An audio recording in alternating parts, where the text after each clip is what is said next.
పెళ్లిళ్ళు, మొగలు పెళ్లిళ్ళు చర్చ ఫాదర్లే చేస్తున్నారు. అది ఎంత దౌర్భాగ్యం చెప్పండి, అది ఎంత దౌర్భాగ్యం. చర్చ ఫాదర్ మొగుడికి పెళ్లి చేస్తున్నాడు, ఆడడానికి పెళ్లి చేస్తున్నాడు. ఇది బైబిల్ చట్టానికి వ్యతిరేకం అని తెలియదా? అంటే చెప్పే వాళ్ళ పరిస్థితి ఎలా ఉందో మీరు ఆలోచించండి. 4వ పాయింట్ చెప్తాను, 5వ పాయింట్ చెప్తాను.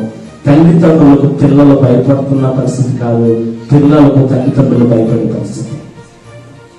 ఒకప్పుడు తల్లిదండ్రులు అంటే భయపడే వాళ్ళు చిన్న కొడేసేవారు మనం తప్పు చేస్తారు. ఈ రోజు తల్లిదండ్రులు పిల్లలను శిక్షిస్తే పిల్లలు పోలీసులు ఫోన్ చేస్తే తల్లిదండ్రులు ఇద్దరిని తీసుకెళ్లి చెరసాలలో వేసే చట్టం అక్కడ ఉంది.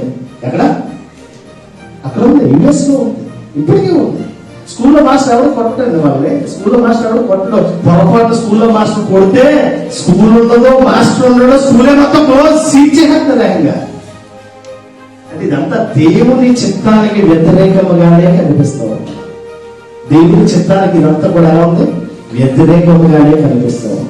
ఇంకా చెప్తాను విచ్చలవిడిగా వ్యభిచారం, విచ్చలవిడిగా జారత్వం, విచ్చలవిడిగా కాముకత్వం, విచ్చలవిడిగా అశ్లీలత. చిత్తకత్తి కుక్కలు అలాగా టయానికి ఎలా ఉంటాయో అలా తిరుగుతూ ఉంటారు పరిస్థితి అలా ఉంటాయి.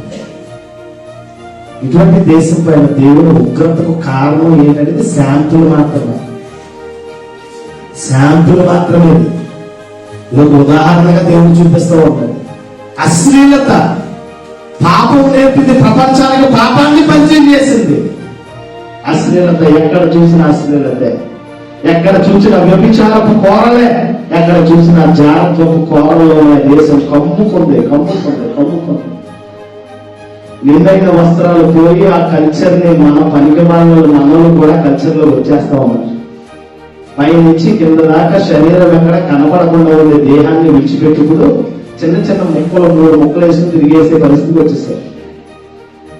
కల్చర్ పాడైపోయింది, సంస్కృతి సాంప్రదాయం అనేది పాడైపోయి విచ్చలవిడిగా అశ్లీలతకు గురవుతున్నట్టుగా మనం చూస్తున్నాం. దేవుని దేశాన్ని బ్లెస్ చేశాడు, ఆశీర్వదించాడు, కానీ గర్వించారు. వాళ్ళు పతనానికి గల కారణం గర్వించారు, వెర్రవిగిపోయారు, దేవుని ఉగ్రతకు గురయ్యారు. ఎలక్షన్ పెట్టరు దేవుడు. ఏం పెట్టారు?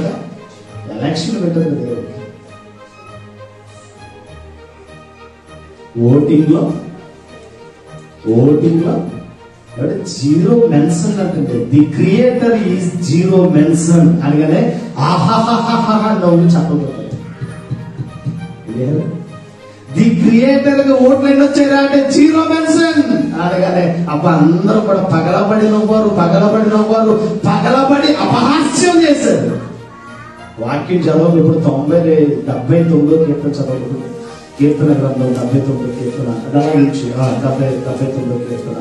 కీర్తన గ్రంథం 79 కీర్తన 5-6 వచనాలు వాక్య పట్టణంగా నేను చదివించడం ముందే, యెహోవా ఎంతవరకు కోపపడదువు, ఎల్లప్పుడూ నువ్వు కోపపడదువా?